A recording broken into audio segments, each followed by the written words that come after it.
तो लालू प्रसाद यादव के बयान पर घमासान मचा हुआ है। जब लालू प्रसाद यादव से नीतीश कुमार के साथ डील के बारे में पूछा गया तो उन्होंने बोलने से इनकार कर दिया।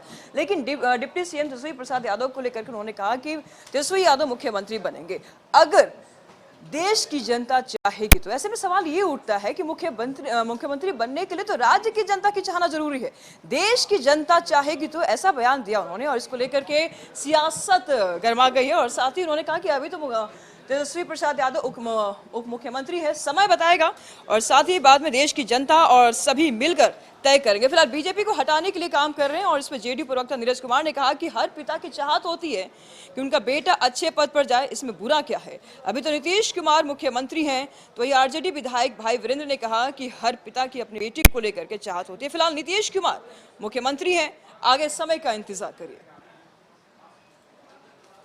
कि लालू जी के जीवन की एकमात्र इच्छा है कि तेजस्वी मुख्यमंत्री बने और उन अपनी इच्छा को पूरा करने के लिए वो किसी भी हद तक कोई भी राजनीतिक कवायद करेंगे।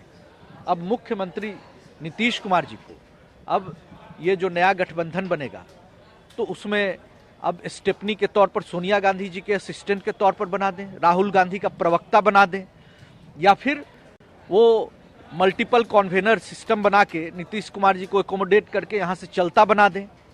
लेकिन तेजस्वी को एक बार वो मुख्यमंत्री पद पर बिठाना चाहते हैं।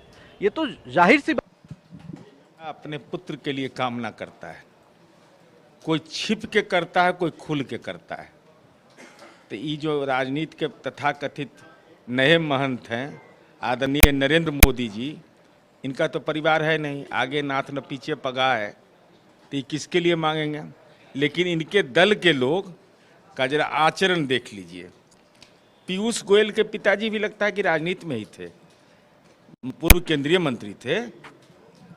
चलिए, धर्मेंद्र प्रधान वाजपेयी जी के सरकार में मंत्री थे, भाजपा में थे कि कांग्रेस में थे, क्या ये परिवारवाद है कि नहीं। कोई चाहता है अपने स्वास्थ्य का पहले कामना करें, परिवार के मंगल कामना करें। आप भी चाहते होंगे तो यही कामना करते होंगे कि हम स्वस्थ रहें और हमारा परिवार भी के मंगल कामना के लिए आप करते होंगे। अगर आदरणीय लालू प्रसाद यादव गए माता का दर्शन करने, और उनका जिला भी है, और वहाँ बहुत दिनों के बाद गोपालगंज जिले में गए हैं और अपने गांव जा रहे हैं, आज चले गए होंगे, तो पूजा किए हैं तो हर कोई अपने बेटा बेटी के लिए मांगता है, इसमें कहीं दो राय नहीं है। लेकिन अभी तो महागठबंधन की सरकार है, नीतीश कुमार जी आदरणीय नीतीश कुमार जी मुख्यमंत्री हैं, वो उप मुख्यमंत्री हैं, समय का इंतजार कीजिए। इस पर तमाम जानकारी के लिए संपादक अशोक मिश्र जी इस वक्त हमारे साथ जुड़ चुके हैं। अशोक जी, मुख्यमंत्री नीतीश कुमार के साथ आरजेडी की डील की बात की गई तो लालू प्रसाद यादव चुप थे, कुछ बोले नहीं। उन्होंने जवाब दिया कि तेजस्वी प्रसाद यादव मुख्यमंत्री बनेंगे, देश की जनता चाहेगी तब। क्या समझा जाए, ये स्लिप ऑफ टंग था या फिर इनकी ये देश की जनता चाहेगी तब वाले बयान के पीछे नीतीश कुमार को दिल्ली भेजने वाला कुछ मकसद था? क्या है इसके मायने? देखिए, 2022 में जब गठबंधन के साथ नीतीश कुमार आए थे तो उसी समय राजनीतिक गलियारों में ये चर्चा थी कि मुख्यमंत्री नीतीश कुमार 6 महीने के लिए मुख्यमंत्री हैं, उसके बाद तेजस्वी को वो अपना पदभार सौंपेंगे। आपने देखा होगा कि उसी बीच में बातचीत हुई और जब विधानसभा का सत्र चल रहा था, एनडीए की गठबंधन की बैठक में, विधायक दल की बैठक में नीतीश कुमार ने तेजस्वी की तरफ इशारा भी किया था कि आने वाले समय में नेतृत्व यही करेंगे। और इसको लेकर के उपेंद्र कुशवाहा ने किस तरह से बवाल मचाया था, और आपको याद होगा कि उपेंद्र कुशवाहा ने पार्टी छोड़ने का मुख्य कारण यही बताया था। लेकिन समय ऐसा आया कि आरजेडी की जो यह मांग थी वो मांग धीरे धीरे गौण पड़ती गई। कभी कभी तो आरजेडी के नेताओं के बयान और खास करके आरजेडी के प्रदेश अध्यक्ष जगदानंद सिंह का बयान आया कि नीतीश कुमार को अब तेजस्वी को कमान सौंप देनी चाहिए और उनको बीपी सिंह की तरह दिल्ली प्रयाण करना चाहिए। लेकिन इन सब के बावजूद भी नीतीश कुमार की सेहत पर कोई फर्क नहीं पड़ा और अंततः विधानसभा के अंदर, विधानसभा के बाहर सार्वजनिक मंचों पर तेजस्वी यादव को यह बोलना पड़ा कि हम उप मुख्यमंत्री पद पाकर के ही खुश हैं और नीतीश जी और हमारे में कोई वैचारिक कोई मतभिन्नता नहीं है और यह सरकार बेहतर तरीके से काम चल रही। लेकिन आपने फिर देखा होगा कि जब पिछले दफ़े पहली बैठक जब गठबंधन के नेताओं की यानी कि विपक्षी दलों के नेताओं की पटना में बैठक हुई थी, तो उस समय लालू प्रसाद यादव ने राहुल गांधी को कहा था कि जल्दी दुल्हा बनिए। उस समय भी राजनीतिक कयास लगाए जा रहे थे कि राहुल गांधी के बारे में लालू ने ये कहा कि आप प्रधानमंत्री बनिए। तो लालू प्रसाद यादव मीडिया की सुर्खियों में किस तरह रह जाता है ये वो अच्छी तरह जानते हैं, और लालू प्रसाद यादव का स्लिप ऑफ टंग जो आप कहते हैं वो भी उनके लिए फायदे का होता है। तो आज के का जो बयान है, इस बयान ने फिर दोनों को असहज कर दिया है, उनके जो विपक्ष में लोग हैं उनको भी और उनके जो पक्ष में लोग हैं वो। यही वजह है कि आप देख रहे होंगे कि जदयू का कोई नेता इस तरह की बात, अगर यही स्लिप ऑफ टंग किसी बीजेपी के नेता से हो जाता और बीजेपी के नेताओं के द्वारा इस तरह की बात की जाती तो अभी जदयू का तेवर आप देख सकते थे। लेकिन जदयू के नेता भी मानते हैं कि देर सवेर जो भी हो, लालू प्रसाद यादव के पास जनाधार है तो देर सवेर तेजस्वी यादव मुख्यमंत्री बनेंगे ही, नंबर एक। दूसरी बात यह है कि लालू प्रसाद यादव एक समय राष्ट्रीय राजनीति में महत्वपूर्ण भूमिका में थे और उस समय वो किंग मेकर थे, वो कहते थे। उन्होंने आके गुजराल को, एच डी देवगौड़ा को या बीपी सिंह के समय में ही उनकी महत्वपूर्ण भूमिका रही थी। लेकिन एक समय ऐसा आया जब मुलायम सिंह यादव को देश का प्रधानमंत्री बनाने की बात हुई तो लालू ने ही विरोध किया था। तो लालू प्रसाद ये दोनों बात करें, अगर नीतीश बिहार की राजनीति से देश के प्रधानमंत्री पद के उम्मीदवार हो सकते हैं तो तेजस्वी बिहार के मुख्यमंत्री क्यों नहीं हो सकते, और तेजस्वी अगर बिहार के मुख्यमंत्री हो सकते हैं तो फिर प्रधानमंत्री पद के दावेदार क्यों नहीं हो सकते। इसलिए लालू प्रसाद की बात में ये कहा जा सकता है कि वो अपने बेटे को चाहते हैं कि वो जल्द से जल्द मुख्यमंत्री बने, वो कि उनका बेटा उनसे ज़्यादा नाम कमाए। इसलिए लालू प्रसाद ने आज माँ थावे की मंदिर में जाकर के जो पूजा भी की है तो उन्होंने कहा भी कि हमने अरदास भी किया है, हमने ईश्वर से प्रार्थना भी की है।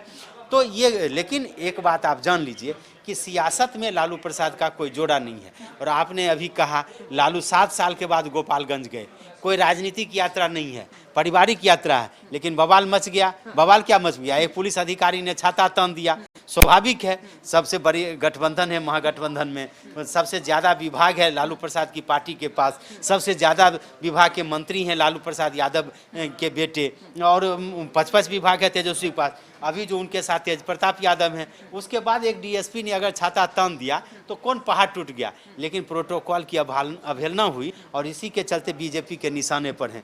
तो सुशील मोदी का ट्वीट आपने देखा ही। तो लालू प्रसाद बिहार में ही नहीं, देश की मीडिया की सुर्खियों में किस तरह रहना चाहते हैं ये वो भली भांति जानते हैं। और यही वजह है कि गोपालगंज का दौरा लालू का व्यक्तिगत न होकर के राजनीतिक दौरा हो गया। अशोक जी, उनसे डील को लेकर के भी बात पूछी गई है।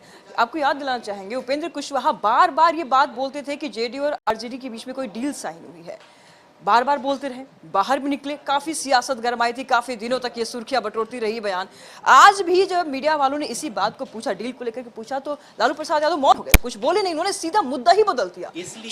इसलिए कि लालू यादव जानते हैं कि वो डील की अवधि खत्म हो चुकी है। वो जो डील का समय था उसमें तय था कि हमने शुरू में ही कहा कि राजनीतिक गलियारों में ये चर्चा थी कि जल्द ही नीतीश कुमार पद छोड़ेंगे, और उसमें ये भी चर्चा थी कि लालू प्रसाद यादव के जन्मदिन के अवसर पर ही ये काम होगा।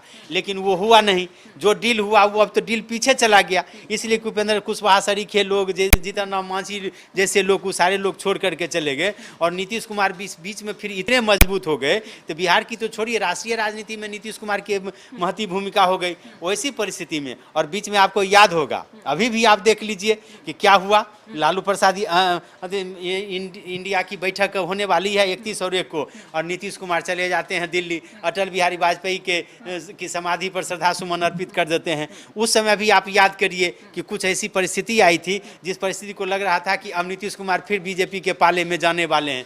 परिणाम क्या हुआ, आरजेडी को लगा कि अगर हम मुख्यमंत्री की मांग करते हैं तो नीतीश कुमार पाला बदल के चले गए तो मुख्यमंत्री भी हमारा चला जाता है, बिहार की राजनीति में जो सत्ता में भागीदारी है वो भी हमारी चली जाती है। इसलिए अंततः बोलना पड़ा तेजस्वी को कि हमको मुख्यमंत्री पद नहीं चाहिए। उस तरह का कोई विवाद नहीं है, हमारी अभी उम्र काफ़ी बाकी है, हम उप मुख्यमंत्री पद को लेकर के ही काफ़ी संतुष्ट हैं। और विधानसभा के अंदर बोला, विधानसभा के बाहर बोला, और यही वजह है कि आरजेडी जब बैकफुट पर आई तब नीतीश कुमार अब बेहतर तरीके से फिर काम करने करने लगे, उनके पार्टी और आरजेडी के बीच में कोई टकराव नहीं। तो आपने देखा होगा, मैं तो बार बार बोल रहा हूँ कि जगदानंद सिंह बोले, शिवानंद तिवारी क्या बोले थे? शिवानंद तिवारी बोल रहे थे कि नीतीश कुमार को अब पद छोड़ देना चाहिए और मेरे जैसे और नीतीश जैसे लोगों को अब कार्यकर्ताओं को प्रशिक्षित करना चाहिए। मतलब ये उम्र हो चुका है नीतीश कुमार का। तो ये कहने का मतलब जो तकरार थी, जो सत्ता को लेकर के एक टकराहट की बात थी कि जो डील हुई थी,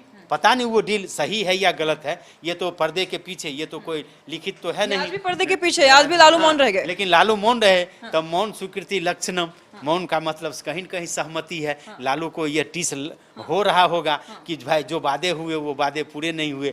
हाँ कहें तो भी ठीक, ना कहें तो भी ठीक, यानी कि अगर वो ना कहते हैं तो फिर वो सारा का सारा मामला खत्म हो गया, अगर हाँ कह देते हैं तो फिर सियासत में भूचाल मच जाएगा।